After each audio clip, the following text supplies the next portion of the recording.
Hey, everybody.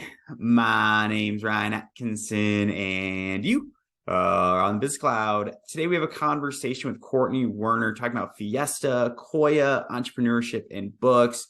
It was a super fun conversation to talk about community, starting a company with her family, a book that changed her life. We dove a lot into this. It was a really fun conversation and a whole lot more. I'm super excited for you guys to give this one a listen. So let's dive in.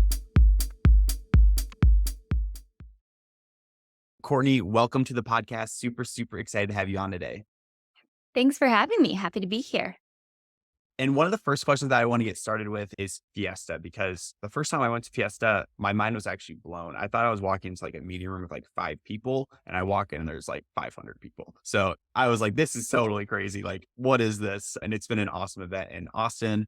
So I want to start with that. It started back as a family. You guys were just talking back in 2018. Let's talk about how this idea started. I'm really curious about this origin story of Fiesta. Yeah. So honestly, the origin story of Fiesta kind of goes back to the origin story of Koya, which you briefly mentioned. So back in 2018, super simple. My dad was kind of in a transition period, trying to figure out what to do next. And it was his birthday. So we're sitting around the table and we ask him, what do you want to see happen this year? And the first thing that came to his mind was that he wanted to start a family business. Huh. Long story short, Um, we all shared different problems that we were facing. And one of the biggest problems that came up was that my sister and I were traveling about 60 to 80% of the year for work. And we were missing out on birthdays, bad days, case of the Mondays, any important date that helps you build relational equity, we were absent for. And so we decided to create something that would allow you to connect when you're not there in person, and I would say the reason I'm kind of sharing that origin story is that it is a little bit of a glimpse into what we care about as a family, which is connection. So Nice. whether in real life through Fiesta or virtually through Koya, we care about building products that allow people to connect in a more meaningful way. Yeah, I mean, like, what are some of the opportunities if someone doesn't know, like, what Fiesta is, like, what are some of the opportunities that you guys provide to connect in a real life, real way? So, yeah, that's a great question. We have a monthly gathering, and you mentioned you blew your mind when you went there. Same here. Every time I go, it grew really fast. I think we did not expect it to take off the way that it did, but essentially, we created it as a way to just help other founders make the connections they needed to go further. That was the whole entire premise and purpose of the meetup itself.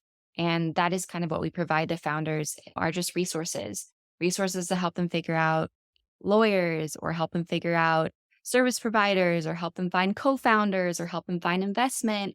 Anything that you need in the beginnings of a startup is kind of what we provide. Yeah, and I think it was really cool because, like, when I walked in there, one of my friends texted me about Fiesta. I was like, I really don't know what I'm getting myself into. I came and I was like signed in and I walked into the room and there were so many people there. There was food, there was like free drinks, like there's a real like camaraderie around there and like the relationships you make there and the connections you have and the conversations are all like really authentic. And has that like I mean, I'm sure it's always been like that, but, like, how has Fiesta really changed from when 2018 all the way to now to 2023? I think the only thing really that has changed is just the size Yeah, and the technology. So you mentioned check-in. So that is actually one of our products that we've created under the Koya brand.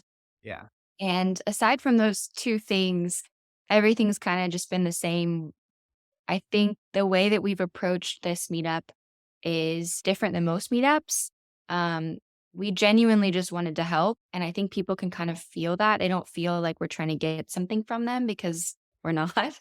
So I think that's what makes it feel different because even I feel different there. The same things that you mentioned, like the quality of connection is something that I also experience in that space. I don't know, it just feels kind of magical. And yeah, I love how it's just formed into this thing. yeah. I think the community aspect is, like, a really big part of it, and as someone that, like, leads a community like this, like, what is the hardest part of building a community? Everybody has different needs. So keeping that in mind, we're starting to do some things to help facilitate people sharing what they need so we can figure out how we can help them. I think one of the biggest problems, not only as a founder, but also as a community leader, is thinking that your problem is someone else's. That's Mm. not true. And so the same principles of like the mom test that you would do as an entrepreneur, making sure that your product is actually something that can find product market fit is Yeah. the same thing that you do with a community. Is it's not just like, cool, we did it, we're done. It's constantly trying to figure out, hey, is this helpful? What else could we do? And not assuming that what you think is best or what you think the problem is actually the problem because you're usually wrong.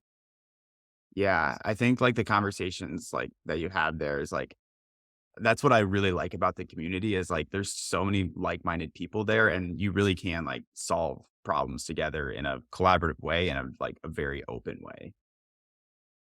Yeah, it's a pretty unique experience. We're trying to work on that part actually because for, introverts, for instance, that come into a room of like 300 plus people, that's extremely intimidating. And so while extroverts tend to have a great time and like figure out, how to go run the crowd, I think being a little bit more mindful about how we structure the space and organize the space to provide more quality conversations for people who might not feel comfortable like butting into an already present conversation. That's interesting. Like, how do you do that? Because I would consider myself, like, an extrovert, like, I could just kinda walk a room and, like it was overwhelming at first, but, like, you kinda warm up to it, but, like, for someone that's introvert, like, how do you, like, organize an environment where they're able to, like, come as their best selves? Yeah, so we're having we've been we did a questionnaire at the end of the year to kind of gather some feedback. Cool. And as a result of that, we've also just been asking people in general, like, hey, what can we improve? How can we improve this? So a few people have given us some suggestions for splitting up the room into different groups, maybe having like an ambassador for Web3 and maybe an ambassador for something else, marketing. I don't know. So that way, at the end of the pitches, people can then naturally find what they're looking for, but also Mhm. find a group that maybe is a bit more like-minded so that it's a little bit more approachable in that regard. So honestly, I don't know if it's going to work. All of marketing is a test, but we're willing to at least try these things to see if they help people get those quality connections, while attending the event itself. Interesting. How do you like so when you have like a big event like this, I understand like digital marketing, like marketing online, like ads, organic search, but like how do you really like market like in-person events? It's an area that I have like no expertise in. I'm all digital marketing, but like how do you like really market like an in-person event? Like how is it different from digital? I can't take the credit for this. I would actually give this to my mom, Cherie, who what's funny is we kind of stumbled into it. So she decided to call it Fiesta. My whole life, she loved acrostics. I Yeah. think that's what they're called. And so she decided to name the event Fiesta, which stands for founders, investors, entrepreneurs, startups, techies, and Austin newcomers. So she created that. Yeah. And initially I was like, that's so long, gave her some flack. And as a result, though, with this name being on Meetup, Mm. anybody that was searching any of those things, those Oh, keywords interesting. found us. So it was genius. Cool. Yeah. And it was another thing, just like the community itself, I would say we sort of fell into it. Um, this also was something that we sort of fell into. Yeah. And another thing is, in order to, and this I can't take credit for either, it takes a lot of, you have to be willing to go to other people's events in Mhm. order to bring them into yours. And I would say Cherie and John, my parents, did an excellent and do an excellent job at that. They're constantly going to different events, meeting people, and then, genuinely like in person, inviting people to come. Yeah. Um, and so I think the digital aspect through Meetup, but then the in-person piece through all the events they attend and just like the general goodwill that they've established within the Austin community has led people to the event and sort of started some like word of mouth. Mhm. That's I was literally just about to say, I feel like the word of mouth for Fiesta has to be, like, the strongest, like, not even in Austin, but, like, in Texas, like, I feel like everyone's has something good to say about this, and that's how I heard about it, is word of mouth. I didn't like, I hate to put a metric on this, but, like, is there really any way to, like, measure, like, word of mouth? Like, "Oh, that's our strongest advertising channel." Well, we could. So but we don't. But we Yeah. could. So, like, there's the check-in process I mentioned, like, we're able to ask questions to kind of understand more of the people that are coming so we can help facilitate conversations, post-event and also during the event. But like I said, we don't. So, honestly, we have no idea what the exact, like, if that's the biggest driver, although I will say, based on the conversations I've had, pretty much everyone says, "Oh, yeah, a friend told me about it." So, I think we kinda once you hear that pretty much consistently, you kind of know at that point, like, people are just hearing about it and they're curious, and so they come. Yeah, that's really cool. I don't know, a light bulb just went off my head. I should ask this way earlier, but, like, once you guys did decide to, like, start Fiesta, start KOYA, I mean, what was, like, the first step? We'll dive into KOYA here, but with Fiesta, I mean, like, what was really, like, the first step to, like, really bring this to reality? Because this is a huge event, like, this isn't, like, some small little thing, but, like, what was, like, some of the first steps you guys took? So starting a community was something we always were wanting to do. Um, I would say Fiesta truly started from during the pandemic. My mom was always I don't know if you've heard of Lunch Club, but it's basically like an online place where you can meet other business professionals and you're matched up with different people. So she Uh, was just like talking to people all the time, like random people all the time. And our very first fiesta, predominantly were just people from her lunch club call that had moved to Austin. Interesting. So yeah, that was the very first one. I think I can't remember exactly. I think there's around like 30 people maybe that Yep. came. And then the next one was like, I don't know, at Capital Factory and was like close to 100. And then we just kept going from there. But I think because you were asking how it got started, and essentially that's sort of the step that was taken was that she just had conversations with strangers and invited them all to come and then showed up. So yeah, I think that's crazy. So you guys started out with 30 people, next event was 100. What are you guys at, like, now? Like, I'm just gonna throw a number. I really don't know. I would say it's like, is it close to 1,000? I don't even know. Like, just a random number out there. I believe throughout the past, it's been a year and a half, and I think we're over 3,000 in Wow. total. I think we're closer to 5,000 that because the thing is the people that come, only about maybe 30% come back continuously. Mm, The rest are just new people every single time. So in terms of our, like, reach, it's rather vast, mhm. but then consistently, like, the people that come, it's actually pretty small, and so like I said, every month there's 300 plus that come every single time. We also do other events throughout the month as well, and so we meet people from there too. So 3,000 plus people are part of the overall community. That's super interesting. But I also want to make a shift to KOYA. Let's talk about KOYA. Like, can you give us like a brief introduction of like what KOYA is? You have Fiesta on one side, then you have another beast on the other side of KOYA. Can we talk about KOYA for a little bit? Yeah, so as I kinda mentioned in the beginning, every Koya is honestly our family embodied. Mm, Um, that's what Koya is. yeah. It is a desire to help people connect in a meaningful way. So Koya was established from that place. Pre-pandemic, it was B2C and it was an app. Post-pandemic, it's now B2B. And to put it very simply, it is just a video message that you can add an optional gift with. That's it. And you can schedule in advance or send it right away. And so we're seeing people use it, managers of remote teams use it, real estate agents use it. Anybody that wants to kind of send gratitude through like a video message, they use it. The way that it ties into Fiesta, though, is that with the Fiesta check-in system, we're able to afterwards on our end, we can send koyas. So we can Mm, thank people for coming. We can tell someone happy birthday. Like, so they sort of still go hand in hand to us.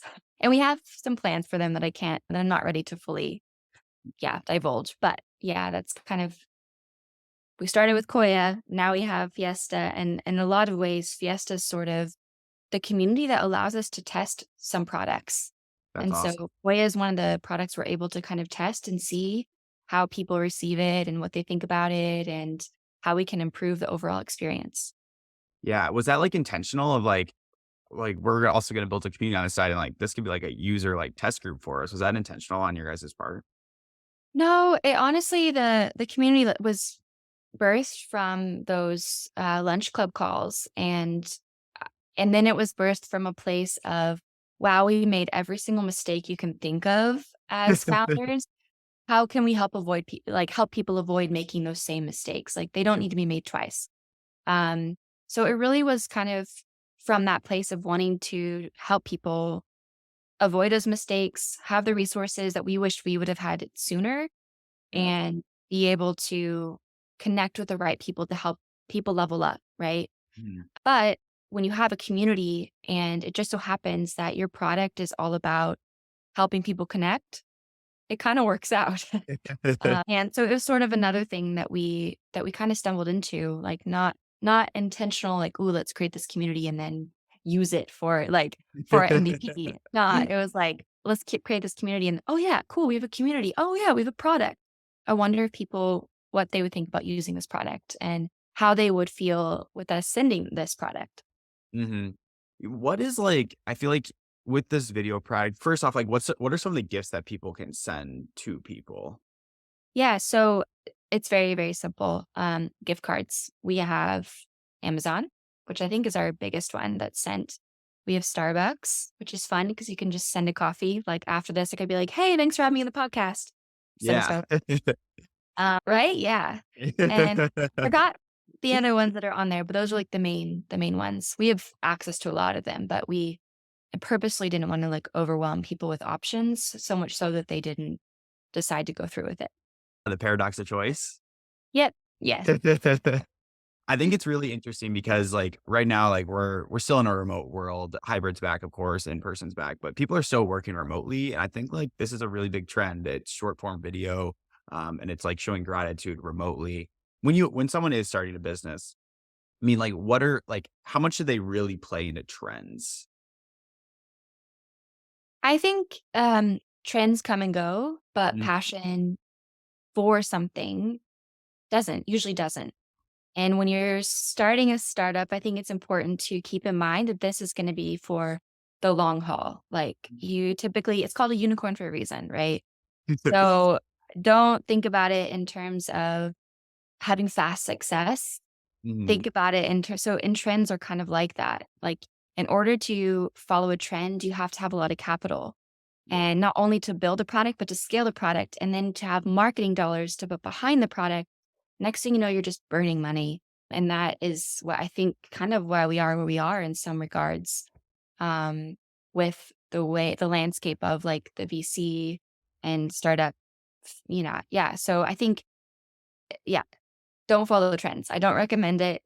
If you see a trend and you can find a way to iterate upon it in a way that's you're passionate about it, sure. Yeah. Um, but it's important to be passionate about it more than just try to chase the money because that's gonna you you'll crash and burn. Mhm. Oh, yeah, absolutely. And, yeah, I didn't mean it like that, like, this is, like, a trend, like, this is, like, definitely here to stay, like, remote work and video editing or video platforms are, like, here to stay. What has been, like when you think about Koi and, like, building this product, scaling this product, marketing this product, what's, like, one of the easiest things that you guys have been able to do with the product to really test it and be like, "Oh, crap, like, this actually works?" And then what's another thing that's been, like, one of the hardest things about scaling a software product? Hmm. Um,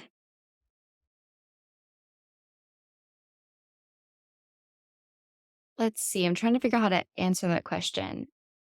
So we did I would say because marketing is like I had mentioned before, just testing things out. So one of the ideas we had at one point was, what if we did a gratitude challenge?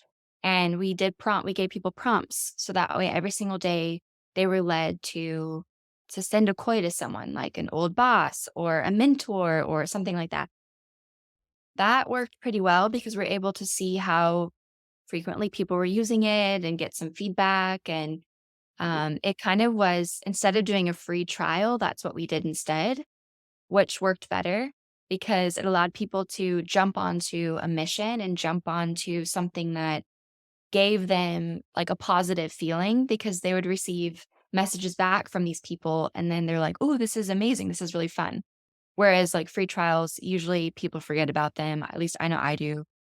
Same. And then you never try the product and then yeah, you move on with your life. So that ended up working out really well and was super easy. I mean, 0 marketing dollars. It was we just did some email drip campaigns and we just invited the community, invited our friends, invited anybody we chatted with to kind of join this gratitude challenge, and it was something we did together. Trying to think of one of the hardest things. I think one of the hard I mean, I guess I'd rather just talk about hardest in terms of mistakes is that initially we built a product before we had product market fit. And I recommend first just throwing up a landing page and seeing if people are actually interested before Different. spending a dime on code. That's what I recommend instead. That was a really hard mistake because it was a very expensive mistake. Yeah, when you, like, do, like, make a landing page, people recommend that all the time. Just make a landing page, see if people really want it, but, like, what metrics do you like? Should you have a goal, like, 150 people signed up, or, like, how should someone, like, really approach that? Like, "Oh, I'm gonna make a landing page, but how do I really know if people want this in a measurable way?" Yeah, I think if you notice that there's a huge you're getting a lot of organic traffic to the Mhm. site, that means people are talking about it, they're sharing it. So I definitely have some kind of like referral component or some kind of component that makes someone feel like I'm going to be left out. So there's FOMO, right? So either something that's worked well in the past has been using like you can get your username, like, Mhm. and people want to get it really quick before it's gone. Um, and that's I mean, that works, but the thing is, are you gonna actually have those people using the product afterwards? It's honestly a little bit hard to tell. Mhm. The more people you have that sign up, though, the greater the chance that maybe at least 10% will use it. Yeah. So volume does help. Yeah. But one thing I would say with the landing page piece is don't just put it up and leave it. Put Mhm. it up and kind of see it as iterative because if something's not working, if you're not seeing people like subscribe, perhaps it's your copy. It could be Yeah. as simple as changing your copy up, or it could be as simple as where you place the button, or it could be maybe the explainer video. Like instead of having that, you could just have quick photos because people don't have time to watch a video. Just trying a bunch of different things to see what will maybe change it is something that's important. But more than just the landing page, I think the landing page is a place that you can send people to after you've asked some questions. And one book I do recommend is The Mom Test because if you read that book, you'll figure out how to ask the right questions the right way so that way you can get unbiased feedback. And then if people are genuinely interested after you ask the questions, then you send them to the landing page. That's what it's usually really good for. That's super interesting. I think the mom test, I've never heard this book, but one way that I've been thinking about, like, marketing, like, about my own life too is, like, context on questions and, like, how you ask the questions. Is there any example that really comes to mind about, like, "Oh, I asked a question a different way and it just produces, like, totally different results?" So, yes, I'm trying to think of an example. In the mom test, they give a million examples about how to kind of reframe the questions because typically when you're excited about something, right, people can feel that. And so then they get excited about what you're excited about. But is that true excitement or are they just picking up on your excitement? Usually they're just picking up on your excitement. They can tell that you are into it. Mhm. In the same way, if you're like annoyed with something or don't really like something, they'll pick up on that too. Mhm. So really just getting down your questions and then keeping it kind of more monotone, like or getting someone else that's not as involved to do it for you, which is why UI UX researchers are really helpful Mhm. on the early stages. That's super helpful because it does the way you ask a question. It really can impact whether or not you're getting unbiased feedback for sure. So sorry I can't give a exact example, but like I said, you can either ask a UI UX researcher to help you, or this book is like a great first step to help you formulate formulate better questions. That's awesome. If someone wanted to like get like a first step in entrepreneurship, personal development, anything like that, I mean, like what book would you recommend? I love reading and I always love hearing like recommendations like these. Mm. This is actually interesting, but so if you're planning on starting a company with someone, I actually recommend this book I'm reading right now. I'm reading a lot. I read a lot of books. I read a lot, but Crucial Conversations, Yep. I would say is pretty imperative. I mean, there are a lot of stakes when you're running a startup. Um, and being able to know how to frame a conversation and be able to just have a solid conversation is extremely beneficial in all areas of life, but especially in a really high pressure context like a startup. Interesting. What book has been like most influential like on your own career? Any category, any way, entrepreneurship, personal development, mindset, or is there one book that like really comes to mind as like that really shifted my life? Yeah. I wouldn't say it's one book, but one author. Her name Mm, is Byron Katie, and she is essentially she asks you four questions to help you basically understand your thoughts and mm, question your thoughts. So it's really, really helpful. It's been honestly life changing for me in business and personal life, all areas, because if you're able to question your thoughts, you can change your life. mhm. She basically states that what causes your suffering are your beliefs about something. And so without those beliefs, are you okay? And the answer is always yes. So that's been extremely, extremely helpful to be aware of like her material and her books. Interesting. Yeah, how does that like so how do you like implement like from that book, what would you like be able to implement from like a day-to-day perspective? Because like that's a really deep thought. So like how do you implement that from like a day-to-day perspective of like your thoughts? So the first question is it really true? And Mm, so let's just say that I'm like, I feel so intimidated to be on this podcast. I don't okay. know if it's going to go well. Mhm. I'm going to embarrass myself. So Yes. whichever part of that whole string of thought causes me the most anxiety, so I'm going to embarrass myself, Yeah. that one is the one I question. And so then I'm like, is it true? And then I could think for a second and be like, yeah, it's true, or no, it's not true. And then you go to the next question, which is, how can you know it's true? Like, or is it really true? And so then it's like, I have another second to think through, how do I know it's really true? I don't. Like, no, I don't know that it's really true. And Interesting. then you do some turnarounds to help you think through, like, so a turnaround for I'm going to embarrass myself is I'm not going to embarrass myself. Mhm. And you kind of ask yourself, like, who would you be without the thought? And without the thought that I'm going to embarrass myself, I would be confident. I would feel comfortable. I would be peaceful. I feel relaxed. Oh, Right. that's So so sweet. you kind of just go through that with anything, any thought that causes some sort of dis-ease. It's been really helpful. So, Yeah, I really like that because I feel like it makes you like really conscious of your thoughts for one, but it's also too like eliminating those thoughts. And I love the positive twist at the end. It's like, oh, I'm not gonna embarrass myself. Like, I'm gonna do awesome on this podcast, as you are doing. And I really like that conscious thought that it really gives you. yeah, it's honestly a game changer. I think it's funny. A lot of the things that you're annoyed with about other people or that bother you in life are always just things that you have yourself. So typically with these questions, people end up doing them like worksheets. It's called like the work because Yeah. you do worksheets where you write down these four questions. And a lot of times it's about somebody else, which is helpful in a business context because there are going to be things that come up and your thoughts about those things are going to, if left unchecked, can become a lot bigger.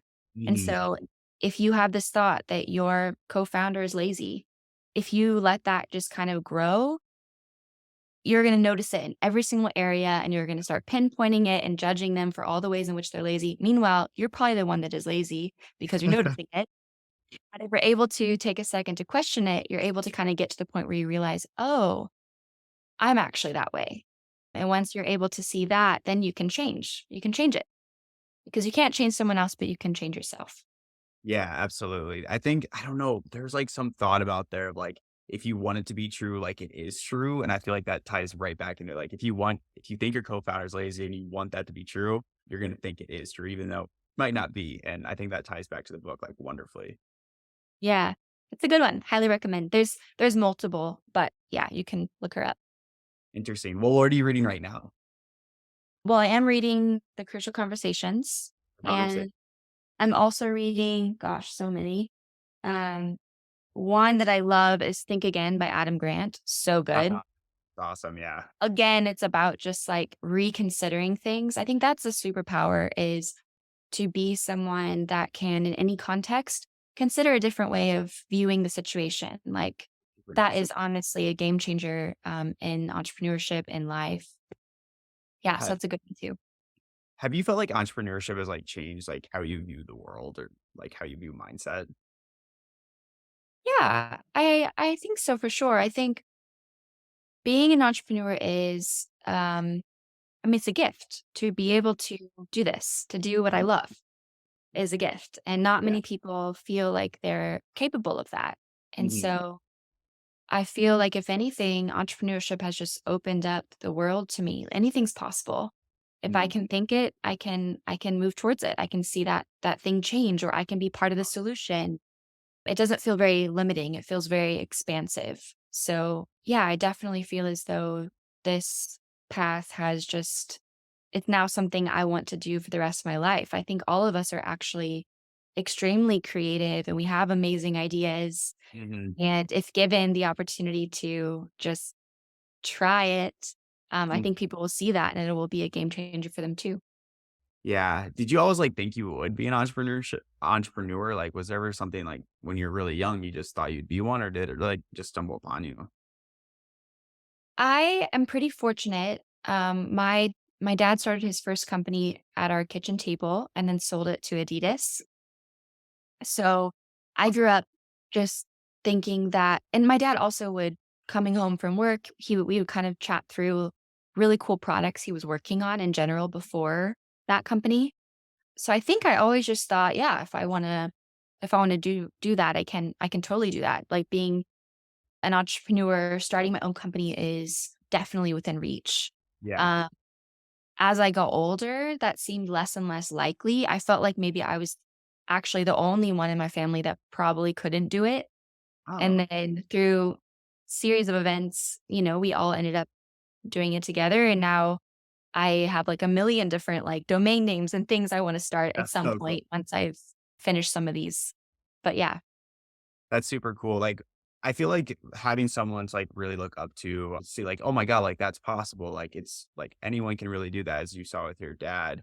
Like, who is your role model? Do you have celebrity role models? Is it like your parents' role models? Who would be like your role model? Huh. I've thought about this in such a long time. Um, yeah, I wouldn't say that there's one role model. I would just say different people in my family are my role model for different reasons. That's Like my older sister, for instance. I mean, she's an incredible humanitarian photographer.